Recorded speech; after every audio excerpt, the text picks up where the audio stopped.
अस्सलाम वालेकुम, my name is Fakhar Abbas. हमने फिज़िक्स का फर्स्ट ईयर की फ़िज़िक्स का चैप्टर नंबर 1 का इंट्रोडक्शन ऑफ टॉपिक जो था वो शुरू किया हुआ था, जो कि तकरीबन मुकम्मल हो गया है। लेकिन उसकी अभी भी दो चीज़ें रहती हैं, यानी कि एक तो ये हमने बताना है कि किस किस लेवल पर फिज़िक्स पढ़ी जाती है, ठीक है। दूसरा हमें ये बताना है कि हम फिज़िक्स में इन्वेस्टिगेट क्या करते हैं, किन चीज़ों का पता लगाते हैं फिज़िक्स में। पहला तो हम ये लेंगे 3 main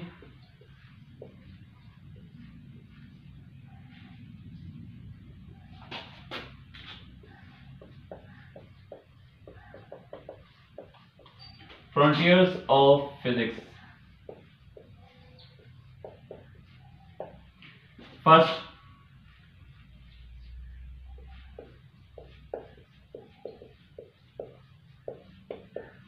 extremely small,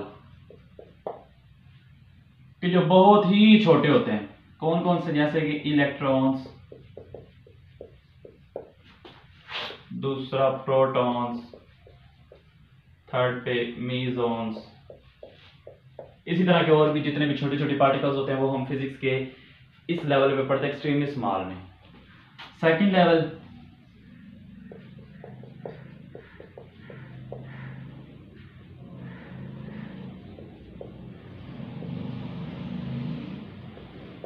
extremely large, जैसे कि हम स्टडी ऑफ यूनिवर्स,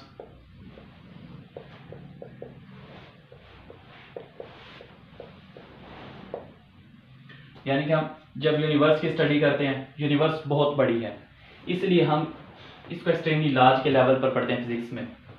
यानी कि इसमें हमें पता है कि बिग बैंग एक धमाका हुआ जिससे यूनिवर्स जो है वो वजूद में आई। कितने साल पहले हुआ? 20 billion years.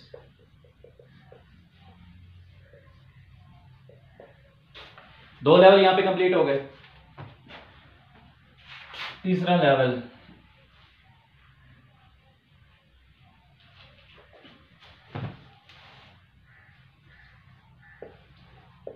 Middle size object,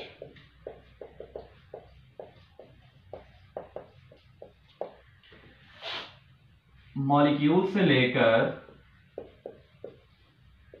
अर्थ तक जितने भी दरमियान में ऑब्जेक्ट्स आएंगे वो हम मिडल साइज ऑब्जेक्ट में, यानी कि फिजिक्स के इस लेवल में पढ़ेंगे।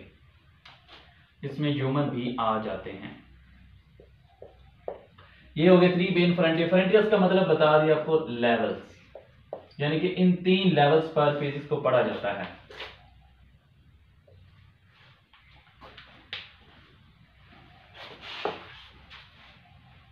अब चलते हैं अगला, जो आज हमने जो दूसरी चीज डिस्कस करनी है कि what we investigate in physics. Physics में हम क्या इन्वेस्टिगेट करते हैं। पहली चीज first of all laws of motion, यानी कि मोशंस के लॉ को जो है ना हम इन्वेस्टिगेट करते हैं। यानी कि कोई चीज कितनी स्पीड उसकी ज्यादा हुई है, कितनी कम हुई है, और इसके पीछे कौन से लॉज है, मोशन के कौन से लॉज हैं, तो वो भी हम फिजिक्स में इन्वेस्टिगेट करते हैं। दूसरी, structure of space and time, ज़माना मकान।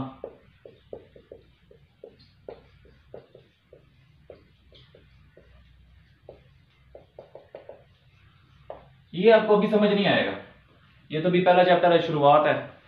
आगे जाके ना चैप्टर नंबर 18 में या 19 में जाकर थ्योरी ऑफ रिएक्टिविटी पढ़ेंगे, तो उसमें हमें पता चलेगा कि इसका क्या मतलब है, structure of space and time. अभी आप इसको यहीं पे तक रहने दें।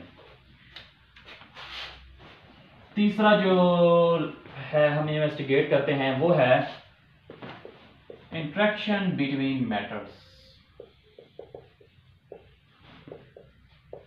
यानी कि जब मैटर्स आपस में टकराते हैं उसमें जैसे कि इलास्टिक कोलिजन होती है, नॉन इलास्टिक कोलिजन होती है, मोमेंटम कंजर्व रहता है नहीं रहता, ये भी हम इन्वेस्टिगेट करते हैं फिजिक्स में।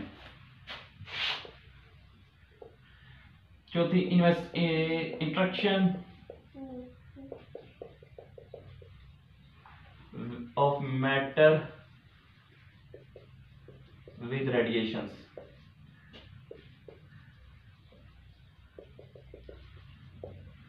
यानी कि घरों में सोलर पैनल्स लगे होते हैं, सूरज की रोशनी जब पड़ती है, रोशनी किस शक्ल में थी, रेडिएशन की शक्ल में।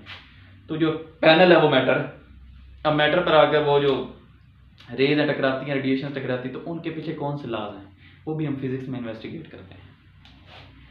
लास्ट पे फोर्स बिटवीन डिफरेंट ऑब्जेक्ट्स।